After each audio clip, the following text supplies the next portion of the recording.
SimWorld presents Around the Table with E and the Fat Man.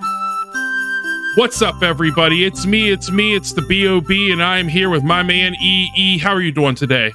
Oh, I am doing well because the holidays are here, and I am here for them, Bob, ready to celebrate. Absolutely. This is our special Christmas Day episode. This is Around the Table with E and the Fat Man. That is E. I am the Fat Man, and this is where we just talk about pretty much whatever we want, but we're in the holiday spirit, and today being Christmas, we figured we'd tie everything that we talk about today around Christmas, really.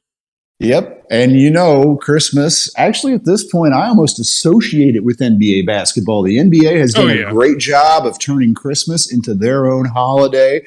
So I thought maybe we'd walk a little bit down memory lane for me today, Bob. Kick things off that way. Yeah. My favorite Christmas basketball memory, and I have to explain that I'm a married man and my wife's family, not necessarily major sports people, but again, it's just part of the tradition. We always end up when we're with them watching NBA basketball on Christmas Day while we're eating, after we've opened the presents and all that. And if I actually had to like sort of dig back through my mental Rolodex, my favorite Christmas Day game and memory would be back in 2008. And that was when Lakers Celtics, first of all, classic matchup. But the year before then, the Lakers had fallen to the Celtics in the NBA Finals. So it was a finals rematch. Of course, you know, you got Kobe for the Lakers. On the Celtics side, this is when you kind of had that Paul Pierce, Kevin Garnett, Ray Allen super team. All going on there. And, you know, I don't consider myself a big Lakers fan, but I lived in Los Angeles long enough. I went to plenty of games. I actually went to one of the NBA Finals games against the Celtics. As a matter of fact, do you remember the big game where the Celtics came back from, I think it was a 26 point deficit to win? It was the biggest comeback ever in an NBA Finals game. Well, I was there to watch the Lakers blow that game. Yes, I was. So anyway, for me, for the country, for everybody, really, big game, that Celtics-Lakers game. And I remember, in addition to the fact that the Celtics had beaten the Lakers in the finals the year before, the Celtics were just on fire that year. I think, had lost like 3 games or something like that coming into Christmas. Literally. Yeah. But the Lakers came back and won that day. I mean, it didn't make up for losing the NBA Finals the year before, but Kobe and the boys, Pau Gasol, part of that lineup as well, got it done on that day. And I remember well just being in my in-laws' house watching that, and that was kind of my finest Christmas Day memory. But of course, you know, there's been a bunch, and old man like me can even remember back into the 80s some pretty good games, but that one sticks out in my mind for sure. Can we ask how big of a dent that put into your bank account? Not that bad, actually. Not that bad. A couple $1,000. It's good to have connections. It's good to have connections. I'll put it that way. That's true. The way to do anything. So, well, and I'll say on my end, honestly, as a Sixers fan, you don't get a whole lot of chances to have. I mean, hopefully now that we're kind of staying in the top-ish of the NBA, thanks to Embiid, we get more chances. But I don't really have. We're 2-2 in NBA games since I've been alive. So we've had 4 in 32 years. We've had 4 Christmas Day games. But my favorite memory, and it's a memory that can happen every year, and I hope it happens every year, is any time that LeBron loses on Christmas Day. That's a gift for Bob right there. That's right. Wrap that one up, leave it under his tree. There you go. And one interesting thing this year, though, because we do have the NBA slate today, we have first time ever. I'm complaining because the Sixers have only played 4 times since I've been alive. For the first time ever, the Memphis Grizzlies get to play on a Christmas Day game. And Ja Morant, that's the Morant effect right there. Absolutely. People tune in for that. Yeah, and they're playing. They're going to be in the defending champs game. They're going to be playing the Warriors which, you know, no matter what's going on with the Warriors, I always expect them to do something in the playoffs. Yeah, that's always a tough matchup, and even with Steph out, that will probably be a challenging one for them there. But well, we all do have that to look forward to. And Bob, I don't know what you might have unwrapped today or when your tradition is to do things, but I already talked about anytime LeBron losing being a gift for Bob. What was what's the best Christmas present you've ever gotten, or at least best memory you have around getting a Christmas present? So I'm going to give two, because obviously any Christmas that I have with my wife is a great Christmas. But I will always remember. Oh yeah. I will always remember, I would say it was probably 95, 95-ish. I remember, I'm a huge Power Rangers fan, always was. Rest in peace, Jason David Frank. The Power Ranger. My mom got me they were so cool. He bought me all the Power Ranger toys, but these are the ones where you pressed a button on their belt and their head flipped, so they could have the helmet on or they could have the helmet off. And I don't. That was just I can remember seeing pictures. I don't have them. My mom has them, but I can remember seeing pictures of how excited I was that year to open all those. And I'd say those were probably some of the best gifts I ever got. What about you? Well, I mean, I could name some nice material gifts or whatever, but if we're really kind of focusing on memories here, when I was a little kid and I was quite young, and the reason why I can know for sure I was quite young is because we were still going to church. And after I reached a certain age, like 8 or 9, I think I pointed out to my parents that this church going stuff was really interfering with NFL football. and my dad agreed with me, and that ended. There you go. But back in the early days when we would sometimes, at least, I do recall it was a little bit like it is here in the Midwest this weekend. It was a cold, snowy Christmas, and we had gone to church, and there was a stray cat that was running around the church property. And I really wanted to. I'm an animal lover at heart. I still am now, always was. And I really wanted to get and save and help that kitty. And somehow, and I don't remember the circumstances anymore, but for some reason, I even had the opportunity to speak in church to the congregation.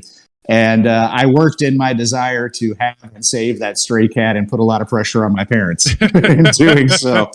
A lot of public social pressure.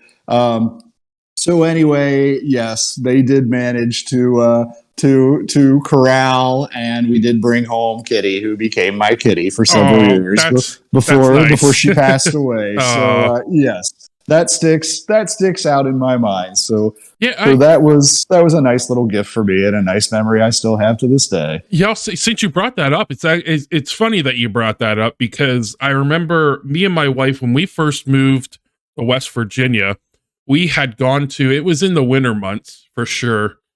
We had gone to, it's called Rita's Italian Ice. It was just an Italian ice place. And they had we were there. It was the first time we ever went there. And there was a cat in the bushes, and he would come out and he would sit there with all the people. People were buying him Italian ice. Yeah, well, cats love it. Yeah. So makes sense. And I asked them, and I was like, whose cat is that? They're like, it's kind of our mascot. He just lives in the bushes. And I'm like, if he gets in our car, we're going to take him home. And they're like, okay. So open up the back seat, and he jumped in like it was his own car. Like it's natural. That's right. And we took him home. But I guess another Christmas, I'll say, just because you brought on the animal thing, and me and my wife are big animal lovers. We are actually fostering. We just picked them up on Thursday. It was Thursday. We're fostering a cat. I'm saying we're fostering a cat, knowing us. It's your cat now. It's your cat. It's our cat now. We're probably never going to be able to give him up, but we gave him a home for the holidays, and probably for a lot longer than that. Hey, big animals. But hey, I love that. No, that's great. That's great. And a quick message to everybody out there. First of all, if you can do that, that's amazing what you do, Bob. I want to take a little aside here to give you a little bit of praise for what you're doing. Fostering is amazing. If you're listening to this, if you love animals too, please consider fostering. They need it. And remember, adopt, don't shop, folks. Oh, yes, please. Yes. I'm going to throw a little curveball in here, because you also brought it up, because you said you guys kind of stopped going to church for the NFL. Did you have a Christmas NFL memory or anything like that? Ooh, I know it's kind of a curveball out here. It wasn't something we were planning on talking about, but I know. I mean, I'd have to look it up. I'd have to see when it was. I mean, I remember the last time that a sporting event made me cry, like tears of sorrow.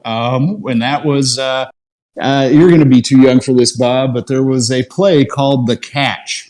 Dwight Clark catching a touchdown over Everson Walls as the San Francisco 49ers defeat the Dallas Cowboys in the, I want to say, 1984, 83, maybe even 82 NFC Championship game. Oh, that brought a tear to young Eric's eyes. So again, not a positive memory. Not sure it was exactly Christmas time. It definitely would have been the dead of winter. But boy, that does come to mind because that kind of pain when you're that kind of age, that sticks with you. Oh, absolutely. And I guess I'm kind of on I don't really have as a Vikings fan, I don't have any good Christmas Day memories because again, since I've been born, we have not won a Christmas Day game. We haven't been in many, but the ones that we have been in, good night. Yeah. Well, we've talked about what our best Christmas gifts were and things like that. Is there a gift that you would want to give SimWorld, or is there something that you would love to see under SimWorld's Christmas tree?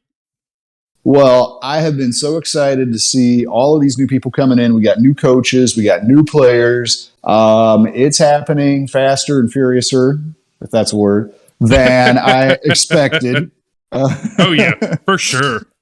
And, I think I just, for 2023, for a Happy New Year and Merry Christmas for SimWorld, I just think let's bring in more players into the game, more people. Yeah. It's fun. I like all the action we're getting on Discord, people contributing there. I mean, I'm thinking about people like, Trey Hyman, of course, Corey Yams man himself. Yams. Yes, hey, a little bit loved, a little bit hated. I love it. I want more personalities, more people, just more human beings. So if you're listening to this, if you're in our game, tell your friends, tell your neighbors, tell your folks, get them in the game. That's my wish. Yeah, how about you, Bob? There's nowhere else better to be than SimWorld. I am a big college guy, so I really, really hope to see SimWorld college hoops within the coming years. I want to say the coming months, but I really hope to see it within the next year or so. I'm just big college guy. I want to see these kids play, and I want to see these coaches move up and move on from obviously, I like continuity. What's that word? I can't. Continuity. I love continuity. I love when coaches stay somewhere and they build something, but I'm really interested to see some of these teams. Like, what would Syracuse look like with Coach Belardi? Or what would, I can't think of a New England team. Connecticut. There you go. Connecticut. What would Connecticut look like with Coach Dodge? Or what would USC look like with Coach Smith, things like that. Or how would Jay Laster look playing for LSU or Gil Blumenstein for UCLA? Absolutely. There's just so many things and there's such a big selection. Obviously, I think there's 355 off the top of my head. I think there's like 355, 360 college teams. Like that. Yeah, too many. That would be my gift. If we could open up college and see these kids play, and maybe even some SimWorld wrestling. How about that? Roniel, hello. Kevin Sullivan and friends, get him in some leotards, get him out there. Kevin Sullivan, have Jameson Johnson show up to an event, something like that. So that's what I would personally like to see under SimWorld's tree. I love it. Well, I think maybe a lot of our holiday wishes might turn into reality, Bob. Everybody keep posted. But more immediately in SimWorld, folks, want to remind you we've got Hoopfest live starting. Yep, that's getting underway. A lot of teams in this. I got two favorites that who knows, but I got two favorites. Bob, is there anybody you're particularly looking at, or anybody you think's got a good chance of winning this tournament? I mean, it's three on three, by the way. I want to remind you, everybody, it's 3-on-3 event. When I first looked over, and it was brief, I first looked over the lineups, and I was like, this is a pretty even. I think this is a pretty even a little preseason tournament. But what I happened to do, and I'm not sure how, is I looked over the fact that the X-Men are in this one. So seeing that, my favorites to win this whole thing is Hyman, Pope, and Anderson. It's hard to go against them. Gotham, there's no Gotham 5 team in here, so I'm just going to have to go with X-Men. But I do see that there is a team, I guess they're trying to rival the X-Men. They're the Symbiotes. I don't see Venom, I don't see Carnage, but I do see Belardi, James Williams, and Ronnie Shanahan. So we'll see if they can find any way to knock off the X-Men. But I think, without a doubt, X-Men has to be my favorites. What about you? Well, I mean, I certainly can't fault the X-Men pick. The Hyman, Pope, Anderson trio, they already got some chemistry working together, and I like that. But there's two teams I'm looking at here in particular for me. And the first is a name that's not so surprising, Team Yacht Club. You know, the Yacht Club, I think particularly in this 3-on-3 format, as they showed in Canada Flight and earlier tournaments, you know, their three-man trio does really well. Talked about Jay Laster already, mentioned his name anyway. Khalil Erickson also really improving his game in his second SimWorld season. So I think that they are going to be a force. And then my surprise team is the Ball Stars, the Israeli duo of Kenneth Klum and Dan Levin, along with Tyrell Marr, recruit, not assigned to any team yet, not recruited yet, not signed up yet, for any team out of Texas. But I like those big banging Israelis, you know, Duncan Dan. We tried to get the Thunder Dan nickname going, but it's Duncan Dan Levin, as he tells us. And hey, he's good. I'm not sure if he's quite up to that Henrik Vekic level yet. And we just saw Vekic ball out. But good solid team. I don't know. I just kind of like their chances. I'm keeping my eye on Yacht Club and the Ball Stars coming into this one. No love for Yams World Order. Hey, I took a look at them, and you know what? Corey Yams and Jason Tada. Jason Tada is continually one of the most underrated players in this game. He's just super solid. And Juka G also on this team. So, hey, I'm not counting them out. There's a lot of names we haven't talked about here. Gil Blumenstein and De'Aaron Cruz teaming up in this one. Ghost, that's interesting. J-Mo and Gabe Pope. I am interested to see how that comes together. I'm interested to know how to pronounce their team name. The Matatanes. I'm going to guess, well, there's a heavily Puerto Rican theme with J-Mo and Gabe Pope on this team. That's right. And Florida as well with Manasseh Warwick. I'm going to guess that is, and maybe somebody after the show can correct our pronunciation. Matatanes? Matatanes, you know, I'm going to say. I think you're right. I did not connect. In my mind, I skipped over the Puerto Rican, Florida connection down there. So I'm like, is it matinee? Like, no, that's really white. Right, it is. But yeah, no, I'm picking X-Men to win this whole thing. Do you have someone? Are you going to pick a team now, or are you going to disappoint us?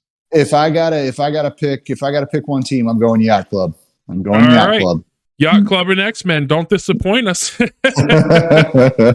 Well, Eric, as always, and I appreciate you hopping on our special episodes. Always, we got a Christmas episode. We couldn't slip up like we skipped. Was it the Thanksgiving episode or Halloween episode? One of them. Yeah, we missed one there. But I appreciate you're a gift to me. So, well, thank you so much, Bob. And I am rooting for you and yours to have all the best in the new year as well. And everybody out there in the SimWorld universe, thanks for being here. Thanks for listening to us. And I hope you are all having a great holidays and planning on having a great 2023 as well. Absolutely. Merry Christmas, everybody. Have a good rest of your day.